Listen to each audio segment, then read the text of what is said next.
Hello, my dear students and parents. Welcome to our Math Planet channel. मंथन प्रज्ञशोध सामान्य परीक्षा इयत्ता 6वी विषय गणित यामधील प्रकरण नंबर 3 आहे भूमिती. त्यामधील 3.1 हा उपघटक आहे. भूमितीचे मूलभूत संबोध यावर आधारित एक्झरसाइज आपण सॉल्व्ह करणार आहोत. अतिशय सोपी एक्झरसाइज आहे. याच्यामध्ये अतिशय कमी पेपर वर्क आपल्याला लागणार आहे. चला तर सुरुवात करूया. खालीलपैकी विरुद्ध किरणांची आकृती ओळखा. आता विरुद्ध किरणाची आकृती म्हणजे ज्याची जी टोके आहेत किरणाची ही वेगवेगळ्या बाजूला पाहिजे. हे डावीकडे आहे आणि हे उजवीकडे आहे. Option number 2 is the right answer. पुढे पहा, खाली दिलेल्या आकृतीत एकूण किती रेषाखंड आहेत. मग त्या रेषाखंड किती आहेत, काय करायचं अशा वेळेस जे कप्पे आहेत त्या कप्प्यांना फक्त नंबर द्यायचे. हे कप्पे किती आहेत बघा, 1 2 3 3 कप्पे आहेत. पहा इथे एक अशा पद्धतीने तिथं कप्पे दिलेले आहेत. आता काय करायचं, ह्या कप्प्यांना फक्त नंबर द्यायचे 1 2 3 आणि या तिघांची बेरीज करायची. 3 आणि 2 5, 5 आणि 1 6. ठीक आहे. लक्षात ठेवा, जितके कप्पे असतील जितके पार्ट्स असतील त्यांचे अंक द्यायचे त्यांना आणि त्यांची सर्वांची बेरीज करायची. Option number 3 is the right answer. पुढे पहा, रेषा दोन्ही बाजूंनी टिंब असते. आता हे तर एक प्रकारची रेषाच आहे. पहा ह्या प्रश्नामध्ये रेषेच्या दोन्ही बाजूला बाण असतात, म्हणजे हेच बाणाचं टोक असते, ॲरो असतात. आणि ह्या दोन्ही बाजूला जर ॲरो असतील तर त्याला अमर्याद शब्द असतो. म्हणून रेषा दोन्ही बाजूला अमर्याद असते, म्हणजे ती कितीही लांब जाऊ शकते, त्याला कुठल्याही प्रकारची मर्यादा नसते. ऑप्शन नंबर 2 हे त्याचं उत्तर आहे. 2 पेक्षा अधिक रेषा परस्परांना एकाच बिंदूत छेदत असतील तर त्यांच्या छेदनबिंदूला काय म्हणतात. म्हणजे तो असा प्रश्न आहे. पहा, अशा रेषा ह्या दोन पेक्षा अधिक रेषा जर एकाच बिंदूत छेदत असतील तर ह्या बिंदूला काय म्हणतात. तर ह्या बिंदूला संपात बिंदू असं मराठीमध्ये बोललं जातं. म्हणून त्याला option number 3 is the right answer. 5वा प्रश्न पहा, PQRSTU यापैकी कोणतेही 3 बिंदू एक रेषीय नाहीत तर प्रत्येकी 2 बिंदूंना जोडणारे किती रेषाखंड काढता येतील. इथे पण तसंच आहे. पहा की एकूण किती बिंदू दिलेले आहेत, आपल्याला ते बिंदू मोजायचे. एकूण किती बिंदू दिलेले आहेत पहा, PQRSTU म्हणजे एकूण बिंदू किती दिलेले आहेत पहा, 6 बिंदू दिलेले आहेत. एकूण बिंदू आहेत 6. ठीक आहे. आता काय बोललेलं आहे, यापैकी कोणतेही 3 बिंदू एक रेषीय नाही आहेत तर प्रत्येक 2 बिंदूंना जोडणारे किती रेषाखंड काढता येतील. म्हणजेच PQRS म्हणजे हे पहा, PQRSTU असे हे जे बिंदू आहेत हे वेगवेगळ्या म्हणजे एक रेषीय नाहीत, ते नैक रेषीय आहेत. म्हणजे वेगवेगळ्या दिशेला ते आहेत, एका सरळ रेषेमध्ये नाहीत. तर त्यांनी सांगितलं की प्रत्येक 2 बिंदूंना जोडणारे किती रेषाखंड काढता येतील. आता हे असं जोडत बसायचं नाहीये. तुम्ही काय करायचंय, एकूण बिंदू किती दिलेत 6. तर 6 नंतर कोणती संख्या येते, तर 6 नंतर येते 5. ओके. मग जेवढे बिंदू दिलेले आहेत तेवढ्या बिंदू नंतरचा अंक घ्यायचा आणि तो 1 पर्यंत लिहायचा. म्हणजे 5 4 3 2 आणि 1 आणि ह्या सर्वांची काय करायची, फक्त बेरीज करायची आणि जे येईल ते त्याचं उत्तर असेल. बघा, 5 4 9 9 3 12 12 आणि 2 14 आणि 14 आणि 1 15. एकूण किती रेषाखंड काढता येणार आहेत, 15 रेषाखंड काढता येणार आहेत. Option number 3 is the right answer. चला आपण 6वा प्रश्न बघूया. पाय ते 6वा प्रश्न आहे, एकाच प्रतलातील ज्या रेषा परस्परांना छेदत नाहीत त्यांना टिंब रेषा म्हणतात. आता ज्या रेषा एकमेकाला छेदत नाहीत त्या रेषा कशा असतील बघा, अशा पद्धतीने रेषा असतात. ते ह्या एकमेकांना छेदत नाहीत तर ह्या रेषांना काय म्हणतात, ह्या रेषांना समांतर रेषा असं म्हटलं जातं. कारण ह्या एकमेकांना कधीही क्रॉस होत नाहीत. पण समांतर कुठे आहे, ऑप्शन नंबर 2 मध्ये आहे. जास्त स्पष्टीकरणाची काही इथं गरज नाहीये. सोबत दिलेल्या आकृतीत विरुद्ध किरण कोणते. आता विरुद्ध किरण म्हणजे काय, की त्याची एकाचा ॲरो हा राईट साईडला पाहिजे, एकाचा लेफ्ट साईडला पाहिजे. म्हणजे इथं जर पाहिलं तर AB आणि AC हे 2 विरुद्ध किरण आहेत. AC आणि AB किंवा AB आणि AC, फक्त तोच ऑप्शन आपल्याला पाहायचा आहे. तो कुठे आहे बघा, इथं AC आणि AB म्हणजे A पासूनच निघालेला पाहिजे. AC आणि ए बी. तर option number 2 is the right answer. पुढे पहा, खालील आकृतीमध्ये रेषा आर टी आणि किरण क्यू टी यांचा छेदसंच कोणता? आता छेदसंच म्हणजे बिलकुल घाबरून जायचं काही कारण नाही. रेषा आर टी म्हणजे ही पूर्ण रेषा आहे आणि क्यू टी किरण क्यू टी म्हणजे हा यांचा छेदसंच कोणता, म्हणजे यांची वजाबाकी विचारलेली आहे. त्यांचे जितके कप्पे आहेत तितके. बघा, आर पासून टी पर्यंत किती कप्पे आहेत? 1 2 3 4, म्हणजे ह्याला लिहिलं आपण 4. आणि क्यू टीसाठी क्यू पासून टी पर्यंत किती कप्पे आहेत? 1 आणि 2. ह्या दोघांची काय करायची? वजाबाकी करायची. 4तून 2 गेले 2. मग 2 कप्प्यावाला कुठला ऑप्शन आहे तो पाहायचा आहे. तो पाहताना फक्त एक गोष्ट लक्षात ठेवायची आहे. बघा, आर टी हे लेफ्टपासून राईटपर्यंत दिलेलं आहे. क्यू टी हे लेफ्टपासून राईटपर्यंत दिलेलं आहे. म्हणजे लेफ्टपासून राईटपर्यंतचाच पाहिजे, राईट टू लेफ्ट नको. तर रेषाखंड आर टी ह्याच्यामध्ये 2 कप्पे आहेत का? नाही आहे. पी टी पी पासून टी पर्यंत 2 कप्पे आहेत का? नाही. तर ते 3 कप्पे आहेत. किरण क्यू आर, बघा, किरण क्यू पासून आर पर्यंत 2 कप्पे आहेत, परंतु हा उलटा आहे, तो आपल्याला नको आहे. किरण क्यू टी क्यू पासून टी पर्यंत 2 कप्पे आहेत आणि हा बरोबर लेफ्ट टू राईट आहे. त्याच्यामुळे option number 4 is the right answer. अतिशय सोपं होतं ते. 9 बघा, ए बी सी डी हे एकाच रेषेवरील क्रमाने घेतलेले बिंदू आहेत. याच्यासाठी आपल्याला थोडंसं पेपर वर्क करायला लागेल. पहा, ए बी सी डी हे एकाच रेषेवरील क्रमाने घेतलेले बिंदू आहेत. चला आपण पटकन घेऊया. ए बी सी आणि डी हे रेषेवरील आहेत. हे एकाच रेषेवरील क्रमाने घेतलेले बिंदू आहेत. ए बी बरोबर 2. चला, ए बी बरोबर किती आहे? 2. बी डी बरोबर 8, म्हणजे ह्या बी पासून डी पर्यंत किती आहे? 8 सेंटीमीटर आहे.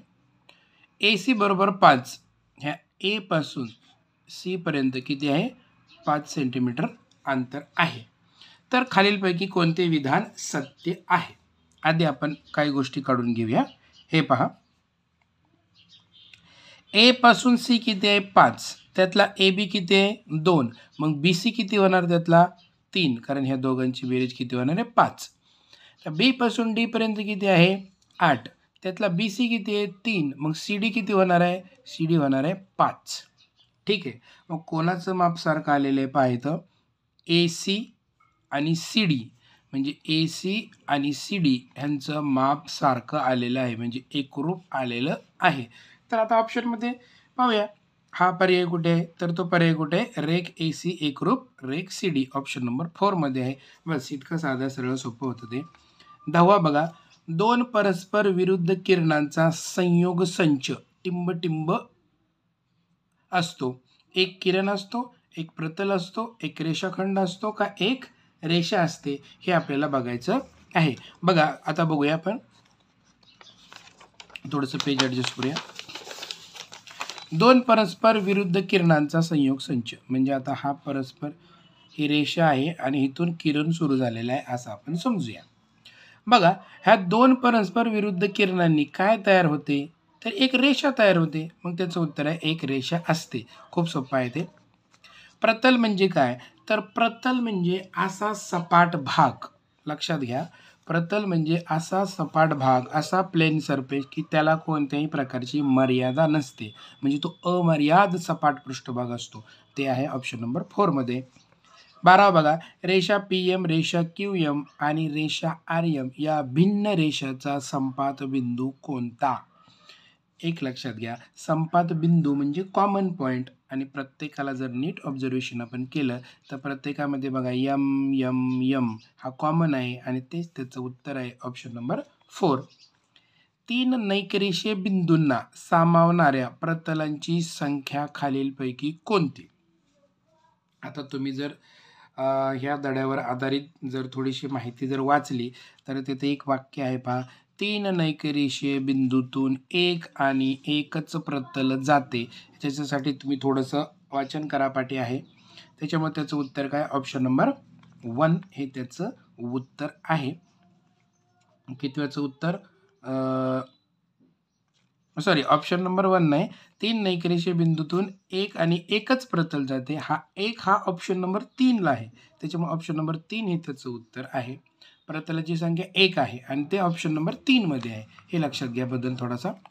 14वा बघा. किरण ए बी आणि किरण बी ए यांच्या सामायिक बिंदूंनी तयार होणारी आकृती कोणती? आता तोच प्रश्न परत फिरून आलेला आहे. पहा, किरण ए बी समजा इथं आपण काढलेला आहे, ए बी किरण काढलेला आहे, ठीक आहे. आणि किरण बी ए, आता बी पासून ए पर्यंत सुद्धा हा किरण आहे, बी पासून ए पर्यंत हा किरण आणि ए पासून बी पर्यंत किरण. मग यांच्या सामायिक बिंदू म्हणजे ह्यांच्या दोघांच्या मध्ये कोणती आकृती तयार झालेली आहे? तर याच्या दोघांच्या मध्ये रेषाखंड ए बी तयार झालेला आहे. रेषाखंड ए बी, सॉरी थोडंसं खाली गेलं. ह्यांच्या दोघांच्या मध्ये कुठला तयार झालेला आहे? रेषाखंड बी ए किंवा ए बी, म्हणून रेषाखंड ए बी हे त्याचं उत्तर आहे. मी हा मुद्दा म्हणून फास्ट घेत आहे कारण खूप सोपं आहे ते. एका वर्तुळाची त्रिज्या 5 सेमी आहे असून दुसऱ्या वर्तुळाची त्रिज्या 50 मिलीमीटर आहे, तर ती वर्तुळे टिंब आहेत. आता 5 सेमी आणि 50 मिलीमीटर हे दोघेही सारखेच आहे आणि सारख्याला आपण काय म्हणतो? एकरूप असं नाव देतो. त्याचं चिन्ह असं आहे. मग एकरूप कुठे आहे? ऑप्शन नंबर 1 मध्ये आहे. खालीलपैकी योग्य विधान कोणते? 2 अचूक पर्याय निवडा. योग्य विधान आपल्याला निवडायचे आहे 2. एका बिंदूतून असंख्य रेषा काढता येतात. बरोबर आहे, एका बिंदूतून असंख्य रेषा काढता येतात. हे पहा, असा जर बिंदू असेल तर त्याच्यापासून असंख्य रेषा काढता येतील. त्या बिंदूमधून कितीही मोठ्या रेषा काढता येतील, त्यामुळे ते बरोबर आहे. एका प्रतलात असणाऱ्या व एकमेकींना छेदणाऱ्या रेषांना समांतर रेषा म्हणतात. आता ज्या रेषा एकमेकींना छेदतात त्यांना आपण समांतर रेषा म्हणत नाहीत, त्याच्यामुळे दुसरा ऑप्शन हा चुकीचा आहे. तिसरा बघा, जे बिंदू एका सरळ रेषेत नसतात त्यांना एकरेषीय बिंदू म्हणतात. हे चुकीचं आहे. जे बिंदू एका सरळ रेषेत असतात त्यांनाच एकरेषीय म्हणतात. ते बोलतात की एका रेषेत नसतात, त्याच्यामुळे हा ऑप्शन सुद्धा चुकीचा आहे. 2 भिन्न बिंदूतून केवळ एकच रेषा काढता येते. आता 2 बिंदू दिलेले असतील तर त्याच्यातून आपण एकच रेषा काढू शकतो, दुसरी रेषा आपण काढूच शकत नाही, त्याच्यामुळे हे सत्य आहे. म्हणजे पहिलं आणि चौथं हे उदाहरण सत्य आहे, त्याच्यामुळे त्याचं उत्तर ऑप्शन नंबर 1 आणि 4 आहे. 17वा पहा, आकृती व तिचे नाव याची योग्य जोडी ओळखा आणि 2 अचूक पर्याय निवडा. आता हा प्रश्न खूप सोपा आहे, तो तुमच्यासाठी आहे. आकृती आहे, त्याच्या खाली नाव दिलेलं आहे आणि कोणत्या आकृतीला योग्य नाव दिलेलं आहे ते तुम्ही शोधायचं आहे आणि त्याचं उत्तर तुम्ही कमेंट बॉक्समध्ये टाकायचं आहे. तर कमेंट बॉक्समध्ये जरूर त्याचं उत्तर टाका आणि तुमचं नाव लिहा. शेवटचा प्रश्न बघा, खालीलपैकी अयोग्य विधान कोणते, म्हणजे चुकीचे विधान कोणते आपल्याला विचारलेले आहे. 2 पेक्षा अधिक रेषा एकाच बिंदूत छेदतात तेव्हा त्या रेषांना एक संपाती रेषा म्हणतात. म्हणजेच एका बिंदूमध्ये 2 किंवा 2 पेक्षा अधिक रेषा जर छेदत असतील तर त्याला एक संपाती रेषा म्हणतात, म्हणजे हे बरोबर आहे. दुसरा बघा, सपाट पृष्ठभागाला गणिती भाषेत संपात बिंदू म्हणतात. सपाट पृष्ठभागाला गणिती भाषेत प्रतल म्हणतात, म्हणजे हे विधान चुकीचं आहे. तिसरा बघा, जे 3 किंवा अधिक बिंदू एका सरळ रेषेत असतात त्यांना एक रेषीय बिंदू म्हणतात. 3 किंवा 3 पेक्षा अधिक बिंदू जर एका रेषेत असतील तर त्यांना एक रेषीय बिंदू म्हणतात, म्हणजे बरोबरच आहे. तिसरा बरोबर आहे. आता चौथा पहा, एकाच प्रतलातील एकमेकांना छेदणाऱ्या रेषाला समांतर रेषा म्हणतात. आता एकमेकांना छेदणाऱ्या रेषांना समांतर रेषा म्हणतात का? नाही, तर समांतर रेषा ह्या अशा पद्धतीने असतात, म्हणजे हे चुकीचं आहे. आणि आपल्याला विचारले अयोग्य विधान म्हणजे चुकीचेच विधानं कोणते आहेत, तर ऑप्शन नंबर 2 आणि ऑप्शन नंबर 4 हे चुकीचे आहेत आणि तेच त्याचं उत्तर आहे. आशा करतो की हा अतिशय सोपा परंतु तितकाच महत्त्वाचा हा व्हिडिओ तुम्हाला छानपैकी कळालेला असेल. व्हिडिओ आवडला तर लाईक करा, शेअर करा आणि चॅनलला सबस्क्राईब करायला विसरू नका. परीक्षा आता जवळ आलेली आहे, त्याच्यामुळे आपल्याला पटापट व्हिडिओ करणे आणि पटापट पाहणे, कन्सेप्ट समजून घेणे आणि प्रश्नपत्रिका सोडवणं खूप महत्त्वाचं आहे. तुमच्या ज्या व्हिडिओवर कमेंट येतील त्याच्यावरच आपण आता व्हिडिओ बनवूया, नाहीतर आपण डायरेक्ट प्रश्नपत्रिका सोडवायला घेऊया. चला तर पुन्हा भेटूया पुढच्या व्हिडिओमध्ये. तोपर्यंत बाय बाय. धन्यवाद.